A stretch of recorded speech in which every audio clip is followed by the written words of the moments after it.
qui sont morts grâce à votre propagande. Vous pouvez rigoler derrière la vitre, mais donc vous n'oublierez pas.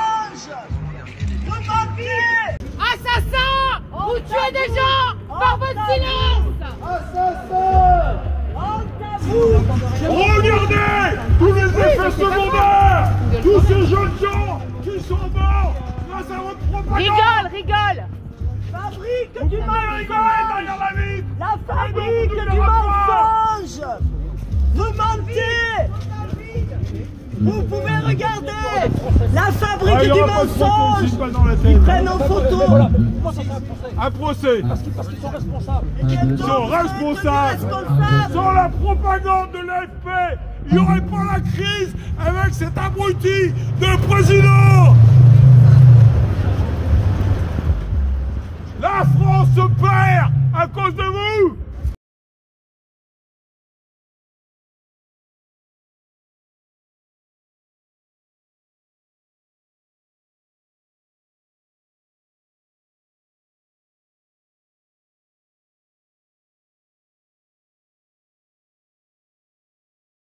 Salut les amis, bienvenue sur ma chaîne Néo Salva, dans le web de Néo. Je vais vous expliquer ce qui s'est passé hier, mardi 16 janvier. Donc c'est une manifestation devant le siège de l'AFP, place de la Bourse à Paris, par le collectif Vérité France, les Désenfantés, ainsi que Contre-Attaque. Donc c'était une manifestation devant le siège de l'AFP pour dénoncer les effets secondaires dus aux injections. Oui, comme vous savez, l'AFP, Agence France Presse, a gardé l'information, n'a pas révélé la vérité. Et donc, on a manifesté pacifiquement devant le siège de l'AFP. Donc, je vais vous mettre un beau témoignage de Michel Mousseau et de Sonia Gilbert, qui ont perdu toutes les deux leurs enfants. Elles viennent du sud de la France, de Provence. Leur témoignage, c'est un témoignage. Aujourd'hui, avec Michel, on a décidé d'être devant l'AFP, l'agence France Presse. En fait, c'est eux qui gèrent tous les médias télévisés, la presse aussi. C'est de eux que vient l'information que vous entendez, ce qu'on veut bien vous faire entendre et vous faire croire. Alors aujourd'hui, avec Michel, toutes les deux, on arrive de la même ville qui est à côté d'Aix-en-Provence, dans les Bouches-du-Rhône. Alors pourquoi on est encore là? Parce qu'on est là pour dénoncer. Michel aussi a perdu sa fille, vous le savez, vous en a parlé. On est là parce qu'on voulait surtout souligner que Eva, qui est décédée, sa fille de 30 ans, a reçu une injection Pfizer. Sophia a reçu aussi une injection Pfizer. Mais ce qui est un peu bizarre, c'est réel, c'est que toutes les deux dans la même ville, le même vaccinodrome, et la même injection. 2 cas de jeunes filles décédées à cause de l'injection Pfizer. C'est un peu bizarre. On a remarqué qu'à chaque fois qu'on se déplace à travers la France et dans les pays limitrophes autour de la France, il fait toujours soleil. Et c'est pour ça qu'on ne lâche pas, parce qu'elles sont avec nous. Et si on est là, c'est parce qu'on pense beaucoup à elles. Je suis désolée. Chaque fois que je parle de Sophia, ou d'Eva, ou de Morissette, ou d'Anthony, ou de Abel, de tous les autres disparus, tous ces jeunes, et les moins jeunes aussi, un papa, une maman, un grand-père, une grand-mère. Parce qu'aujourd'hui, ceux qui se sont fait vacciner, malheureusement, ont été trompés. Si aujourd'hui ils se disent « mais moi, il ne m'arrive rien », peut-être aujourd'hui vous n'avez rien, mais peut-être dans 1 an, 2 ans, 3 ans, 5 ans, 10 ans, peut-être que vous déclencherez une maladie. Regardez Macha, son témoignage aujourd'hui. Elle est venue de Normandie pour porter son témoignage. 2 semaines après, j'ai une maladie incurable qui s'est développée chez moi suite à la vaccination. Donc j'ai été en errance médicale pendant pas mal de temps, le temps de trouver ce que j'avais, parce que j'ai eu une dizaine d'effets indésirables qui ont duré sur 6 mois. Donc j'ai perdu 22 kilos, j'étais épuisée, j'avais des nausées, des vomissements. vomissements et pas mal de fatigue. Et aujourd'hui, votre combat, c'est de témoigner, c'est ça? Mon combat aujourd'hui, déjà, c'est d'être reconnue comme victime du vaccin parce que je me bats encore avec les professionnels de santé qui ne nous reconnaissent pas comme étant malades à cause du vaccin. Sauf que ça me met en rogne parce qu'aujourd'hui, on a des preuves et je ne comprends pas qu'on soit encore mis au rebut par rapport à nos effets indésirables. Et mon autre combat aussi, c'est évidemment le combat pour la vérité, parce que j'aimerais bien savoir ce qu'il en est aujourd'hui. J'aimerais bien qu'on nous entende, la censure aussi, parce qu'on est censuré. Moi, j'ai mon compte TikTok qui a été fermé, tout ça parce que j'ai dit la vérité. Voilà, et puis surtout rétablir cette vérité. Et c'est par rapport au livre que j'ai écrit avec Patrick et Anne-Marie et Profession Gendarme que du coup voilà on a vraiment eu envie de montrer les preuves à notre manière dans ce livre-là. C'est pour montrer qu'il y a bien eu des choses de faites qui ne devaient pas être faites. On n'aurait pas dû être injecté de ce vaccin et on n'aurait pas dû forcer les populations à se faire injecter. Et ça, j'aimerais obtenir justice et réparation à ce niveau-là. Beaucoup de gens ne font pas le rapprochement avec ces injections. Pourquoi ils restent dans le déni? Moi je sais, parce qu'ils ont peur de s'avouer qu'on les a trompés. Mais moi je les invite à venir dans tous les rassemblements, à côté de chez eux, de rejoindre les collectifs et les associations qui sont dans la rue, partout dans la France, pour dénoncer ce que les médias vous cachent. Parce que les médias, ils ne veulent pas du bien.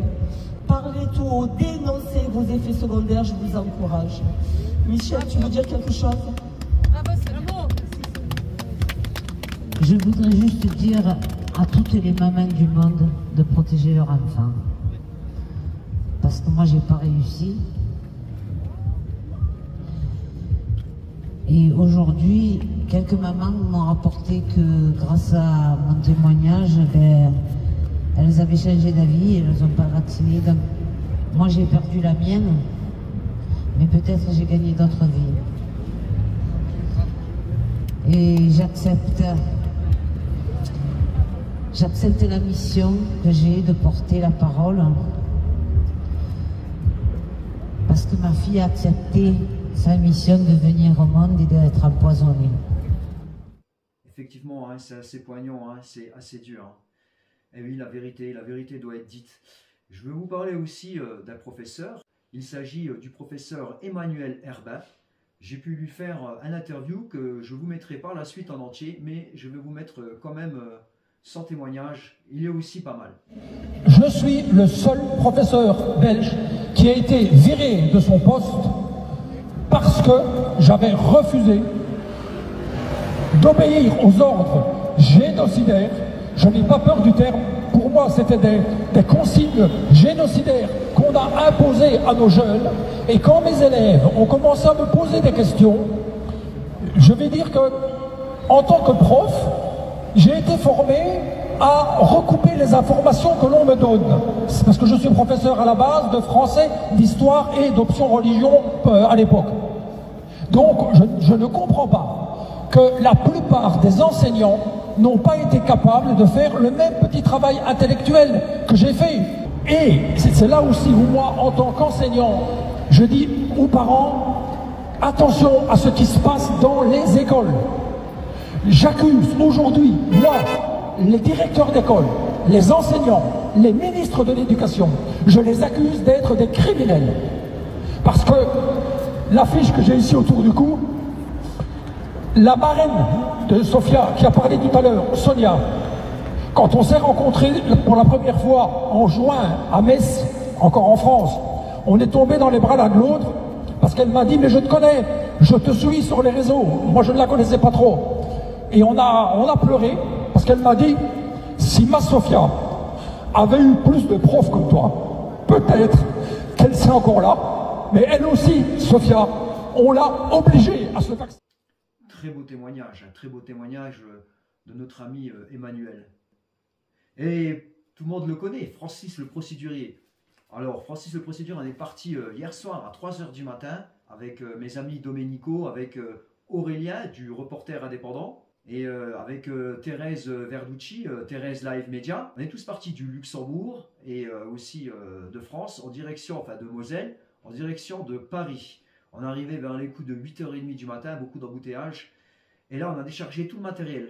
Alors, vous voyez le nombre de matériel qu'il y avait. Alors, toutes les affiches, c'est tout Francis le procédurier hein, qui fait les affiches. Tout avec ses deniers. Et regardez son témoignage, un témoignage fort, puissant. Je dis, il faut, en tant que parent, je suis dans les manifs. Je suis là pour défendre les intérêts du peuple. Je suis là pour défendre les intérêts de ma fille. Donc tous les parents, et je dis bien tous les parents, qui ont picousé avec un produit expérimental, doivent être poursuivis en justice. Ils doivent tous être poursuivis en justice.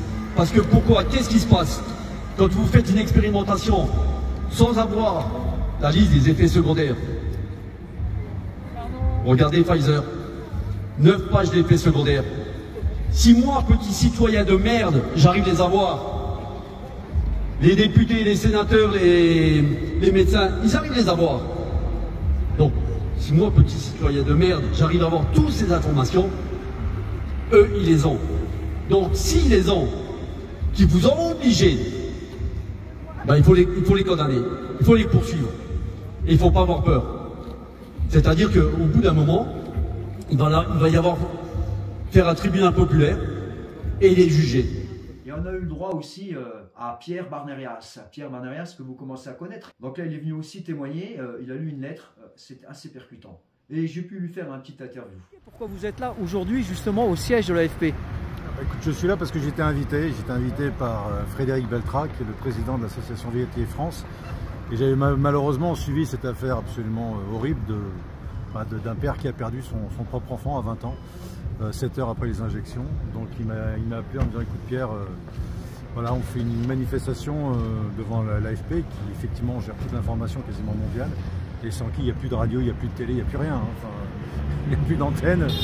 Les journalistes savent plus quoi dire. Donc voilà, ça me faisait plaisir de venir dire un petit mot pour toutes ces victimes. Quand je vois tous ces gamins, toutes ces vies fauchées, ces millions de personnes voilà, qui ont, dont la vie a été bousillée et bien sûr parmi les effets secondaires il y a juste des morts et des décès quoi. Donc c'est la même chose, mais voilà, donc c'était je pense que voilà, c'était important par solidarité d'être là. Donc Pierre Barnerias, merci.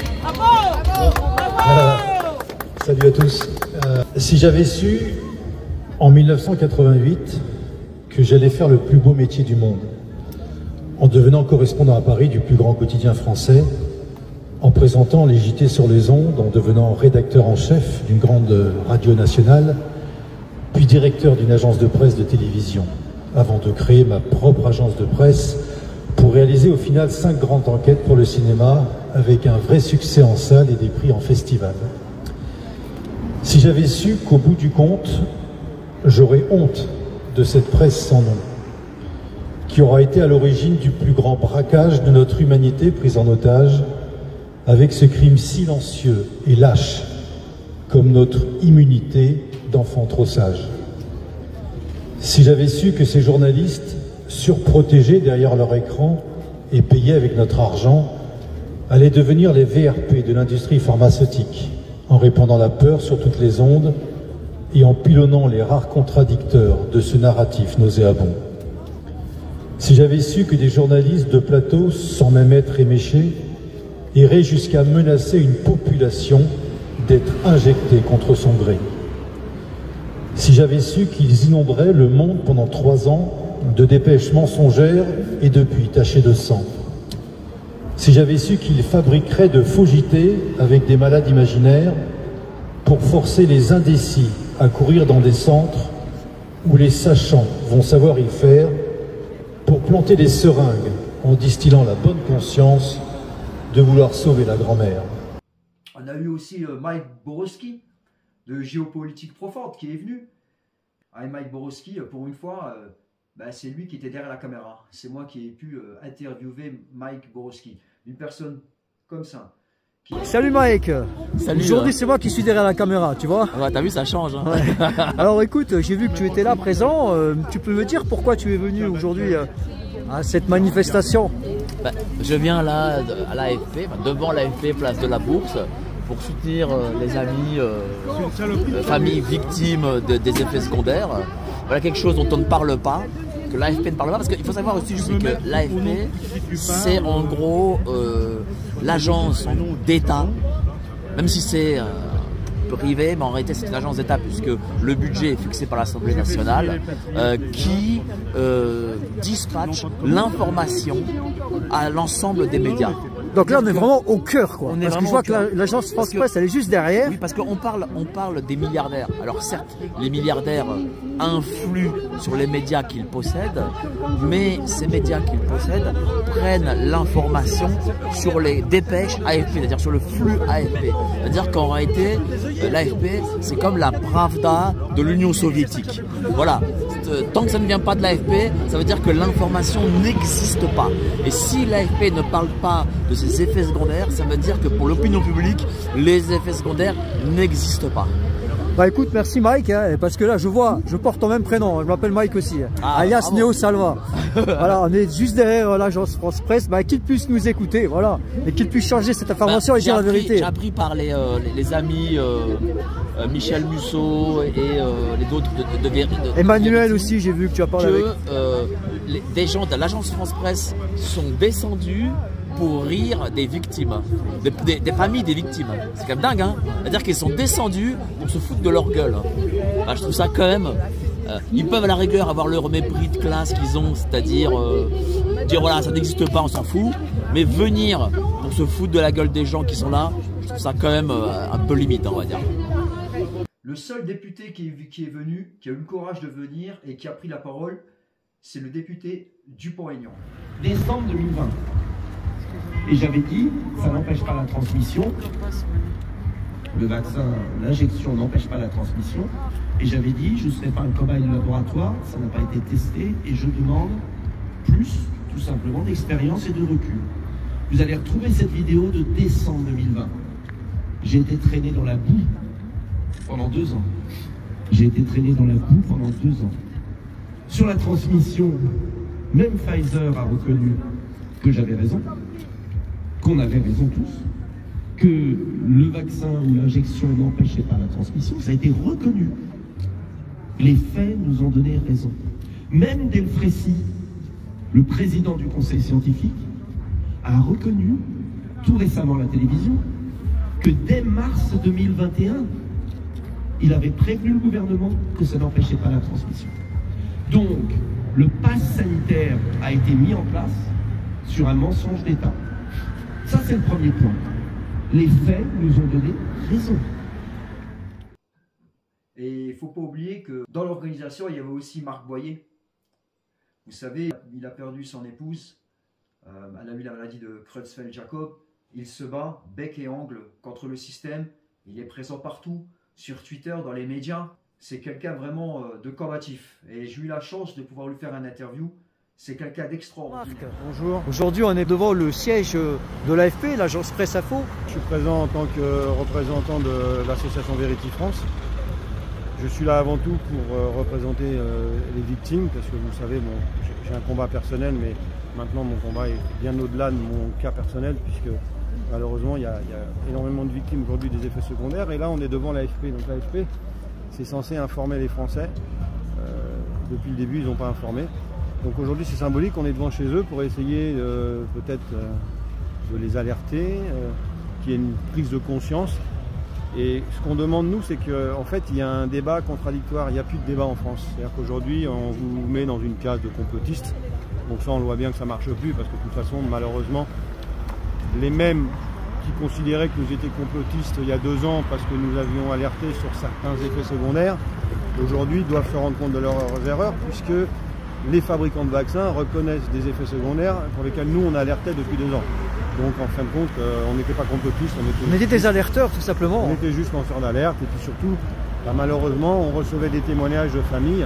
Alors on n'a jamais dit que tout était de la responsabilité du vaccin, mais on a quand même dit qu'à partir du moment où il y a une augmentation de certaines maladies, donc là je vais parler par exemple de la maladie de Creutzfeldt-Jakob,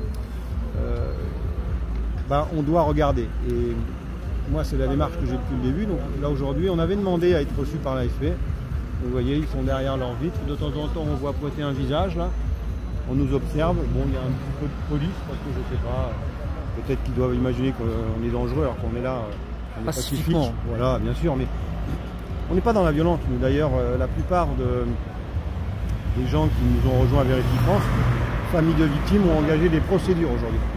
Donc je crois qu'à partir du moment où on a par exemple quelqu'un comme M. Delfrécy, il y a quelques mois, qui dit nous nous sommes trompés, les médias doivent prendre conscience de tout ça et faire leur boulot. Tout voilà, simplement. tout. Et là quand même, toute l'information qui arrive en France, elle passe par là. Hein. Ouais, alors ouais, ça passe par là, mais ça fait que passer, ça ressort pas. Donc je demande moi vraiment sincèrement à tous ces médias qu'ils fassent leur boulot, qu'ils enquêtent, qu'ils regardent et qu'ils arrêtent de répondre peut-être à certaines personnes qui leur demandent de faire vis-à-vis de nous des articles à charge. Parce que pour le moment, c'est ce que l'on a. À chaque fois, ce sont des articles à charge.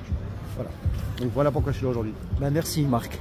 Merci, en tout cas, les médias mainstream, eux, ils font pas leur boulot, mais nous, les médias indépendants, on est là. Voilà. On est là pour essayer de dire la vérité. Voilà. Ben, merci à vous.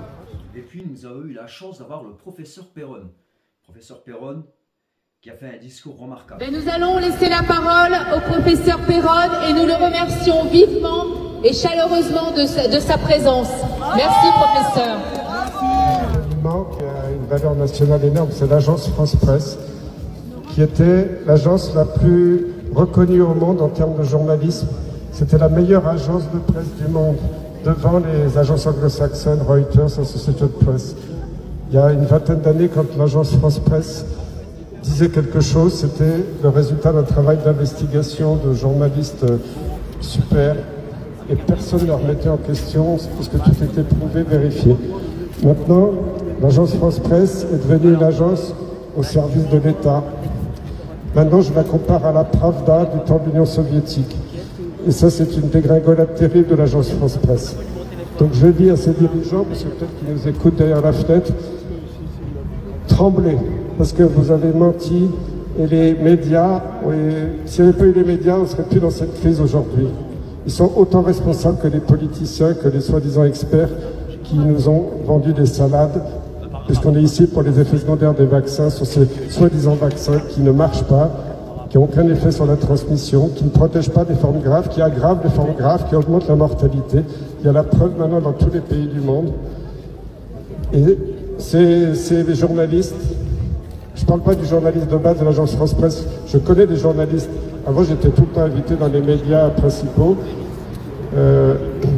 En privé, ils me disent « Christian, c'est que tu as raison. » Mais je ne peux pas me permettre de le dire ouvertement, sinon je vais perdre mon boulot. J'ai des enfants en bas âge, j'ai des prêts immobiliers, je peux pas me permettre. Mais les dirigeants, ils savent. Donc je suis content aujourd'hui d'être là pour dénoncer cette défiance de la presse, qui est le témoin direct que nous sommes aujourd'hui en tyrannie, nous ne sommes plus en démocratie. C'est important et je voudrais vous remercier tous et saluer le courage d'abord de tous les soignants suspendus, qui ont été suspendus sur l'argument que le soi-disant vaccin marchait sur la transmission, alors qu'avant même qu'ils fassent cette obligation vaccinale, ils savaient que ça ne marchait pas. On a toutes les preuves aujourd'hui. Donc c'était un mensonge d'État. Et les gens se retrouvaient à la rue sans boulot, comme des vermines, alors que c'était eux qui tenaient le système de santé. Je veux aussi saluer toutes les associations de victimes de ces soi-disant vaccins, que ce soit Verity ou Hémoncycle, quand on voit que faut rendre hommage à Morissette, parce que j'avais vu il y a quelques mois des fact-checkers qui disaient non, c'est complètement délirant, c'est impossible que ce soi-disant vaccin donne à une maladie Creutzfeldt-Jakob, alors c'est reconnu, y compris par Pfizer, donc il n'y a plus aucun doute. Ces vaccins ont donné des maladies de Creutzfeldt-Jakob, comme la maladie de la vache folle. Et le meilleur pour la fin, Florent Philippot était présent, il est venu le matin nous rendre visite. Lui, on sait qu'il est dans le combat déjà depuis plusieurs mois, avec les Patriotes. Il a organisé beaucoup de manifestations. Il était précurseur dans les manifestations contre le pass sanitaire. Voilà, donc j'ai eu la chance de pouvoir lui faire un petit interview. Bonjour Florian, le meilleur vœu. Hein. Bonne année. Je voulais savoir, Monsieur Philippot, on est derrière l'agence France Presse. Pourquoi vous êtes là aujourd'hui? Parce que d'abord je réponds à l'invitation amicale de Marc Doyer, qui est là présent. bien sûr. Ensuite, parce que je suis depuis le début dans les combats sur la vérité et la justice, sur les effets secondaires, sur les injections, sur tout ce qui s'est passé autour du Covid, et on ne lâchera pas l'affaire. On est devant le siège de l'AFP, qui est une des plus grandes agences de presse mondiale, l'agence France Presse, qui ne traite pas le sujet. On a même fait des départs de manifestations ici, exprès sous leur fenêtre. Ils étaient à la fenêtre, ils ne sont pas descendus, ils n'ont pas fait de dépêche, ils n'ont pas informé, ils n'ont pas fait d'articles pour les journaux. Donc si vous voulez, c'est très bien d'organiser ça, il faut les secouer, il faut que les Français soient conscients qu'il y a une volonté d'invisibiliser. Soit ils invisibilisent, soit ils diabolisent tout ce qui dérange l'oligarchie, le système. Et notamment la vérité sur les effets secondaires, sur Pfizer, sur l'Union européenne, sur Ursula, sur Attal, Macron, Véran, etc. Voilà la réalité, donc il faut être dans le combat et je trouve qu'à un moment où il y a plein de vérités qui émergent, vous savez avec l'affaire Pernaut, tout ce que révèle son épouse, avec le présentateur, voilà, le présentateur au TF1 a connu. Le regretté Jean-Pierre Pernaut et tout ce qu'on sait maintenant, elle pense, elle en tout cas, que ce n'est pas le cancer qui l'a tué. Elle l'a dit, elle l'a dit, elle le dit partout et puis elle le dit de manière très circonstancielle, elle donne les informations précises. Bon voilà, donc il ne faut pas lâcher l'affaire, surtout pas maintenant. Puis il se passe plein de choses aux États-Unis, en Allemagne, au Royaume-Uni, au Japon, il y a plein de pays où il se passe plein de choses, donc il ne faut pas lâcher l'affaire, au contraire, il faut obtenir la vérité, la justice pour toutes les victimes, pour tous leurs proches. Et puis pour que ça ne se reproduise plus jamais ça. Ben merci Florian, merci pour ton combat, toujours présent. Hein. On lâche jamais l'affaire. Et voilà les amis, diffusez cette vidéo, partagez-la. N'oubliez pas de vous abonner à la chaîne et d'activer la petite cloche.